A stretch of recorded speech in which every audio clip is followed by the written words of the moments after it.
O provérbio que desmascara o falso amigo. Você já foi traído por alguém que você jamais esperaria?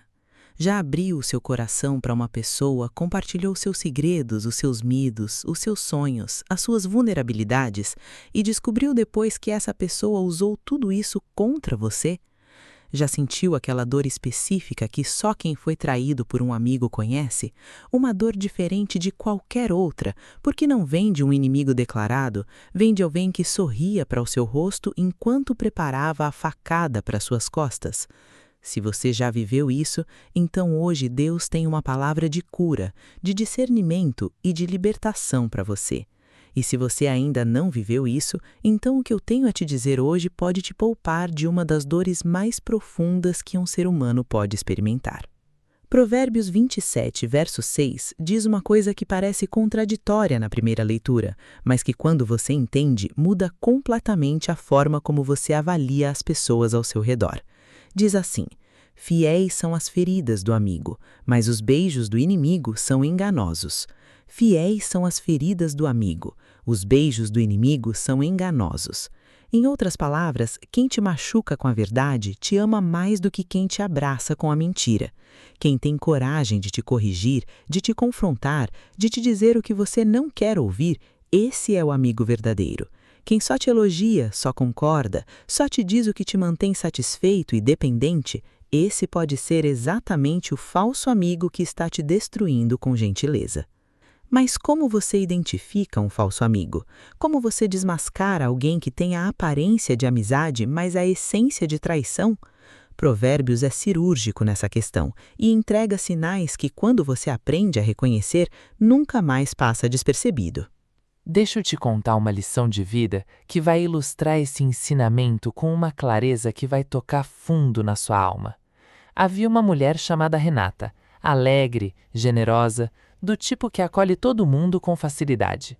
Renata tinha uma amiga de anos chamada Sônia. Elas faziam tudo juntas, frequentavam a mesma igreja, participavam do mesmo grupo de oração, se falavam todos os dias. Para quem estava de fora, era a amizade mais bonita que existia. Mas havia um padrão que Renata demorou anos para perceber. Toda vez que Renata compartilhava uma conquista com Sônia, a conversa rapidamente virava para os problemas de Sônia. Toda vez que Renata estava num momento difícil, Sônia sabia de tudo em detalhes, mas a informação sempre chegava de volta para Renata através de outras pessoas. Toda vez que Renata precisava de apoio de verdade, Sônia estava ocupada. E toda vez que Renata estava bem, Sônia estava presente, próxima, participando, como se a energia e as bênçãos de Renata fossem um recurso que Sônia precisava absorver. Foi numa situação de crise real que a máscara caiu completamente. Renata passou por um momento delicado no casamento e confidenciou para Sônia porque confiava nela. Em menos de uma semana, toda a igreja sabia. Não de forma maliciosa e declarada, de forma cuidadosa, envolta em pedidos de oração, disfarçada de preocupação, mas sabia. E Renata sentiu aquela dor que só quem foi traído por um amigo conhece.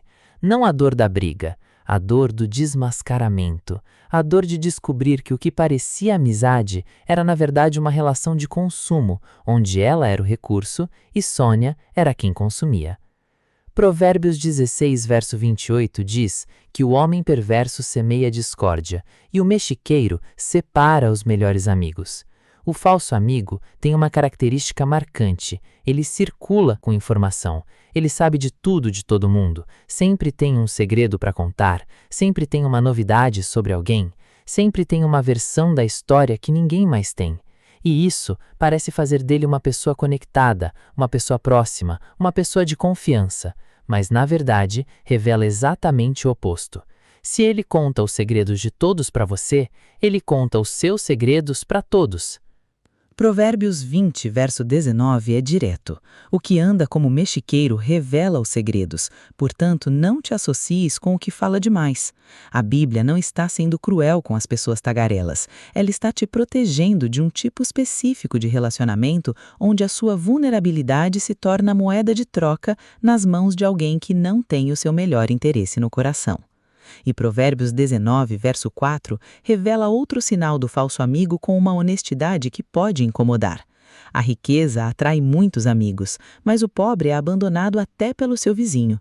Isso não é cinismo bíblico, é uma advertência sobre um tipo de relação que existe em abundância e que precisa ser identificado. Existem pessoas que estão ao seu lado enquanto você tem algo a oferecer, enquanto você tem visibilidade, recurso, energia, status, posição. E quando esses elementos mudam, quando a vida aperta, quando a bênção some temporariamente, essas pessoas somem junto. E a ausência delas na crise revela o que a presença delas na bonança nunca mostrou. O amigo verdadeiro, como Provérbios 17, verso 17 diz, ama em todos os momentos e como irmão nasce para a adversidade. Ele aparece exatamente quando todo mundo vai embora. Ele está presente quando você não tem nada a oferecer além da sua própria companhia. Ele não precisa de nada de você para justificar a presença dele. Ele está lá porque te escolheu, com as suas crises, com os seus defeitos, com as suas fases difíceis, sem condição e sem prazo de validade. Então, como você age depois de descobrir que tem um falso amigo na sua vida? A Bíblia não te chama para a vingança, não te chama para o confronto desnecessário, não te chama para espalhar o que descobriu, te chama para o discernimento e para a proteção da sua própria alma. Provérbios 4, verso 23, diz para guardar o coração acima de tudo, porque dele procedem as fontes da vida. Guardar o coração inclui ser sábio sobre quem tem acesso ao núcleo da sua vida. Inclui aprender a diferenciar quem é companhia de quem é comunhão, quem é conhecido de quem é confiável, quem está presente de quem é presente de Deus. Você não precisa tratar todo mundo com frieza ou desconfiança. Você precisa desenvolver o discernimento que o Espírito Santo oferece para saber com quem você abre o coração completamente, com quem você mantém uma relação cordial e superficial e com quem você precisa simplesmente criar distância antes que o dano seja maior. E termino com uma reflexão que quero que você leve para a presença de Deus hoje. Existe alguém na sua vida agora que você chama de amigo, mas que quando você olha honestamente para o padrão do relacionamento, percebe que sai de cada conversa mais drenado do que chegou? Alguém que sabe tudo sobre você, mas sobre quem você sabe muito pouco? Alguém que está presente nas suas conquistas e ausente nas suas crises? Alguém cujos beijos têm sido mais frequentes do que as feridas fiéis? Se a resposta for sim, não entre em pânico, entre em oração. Peça a Deus discernimento para enxergar com clareza. Peça a Ele coragem para reposicionar relacionamentos que precisam ser reposicionados. E peça que Ele traga para a sua vida o tipo de amigo que Provérbios descreve, aquele que fere quando necessário porque te ama de verdade, que está presente na crise porque não veio pela conveniência e que aponta para Deus ao invés de te afastar dele.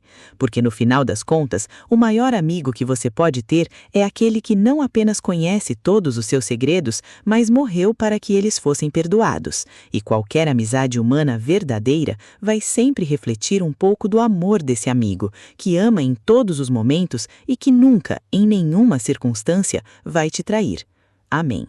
Se esse conteúdo falou com você, já se inscreve no canal para não perder nenhuma mensagem.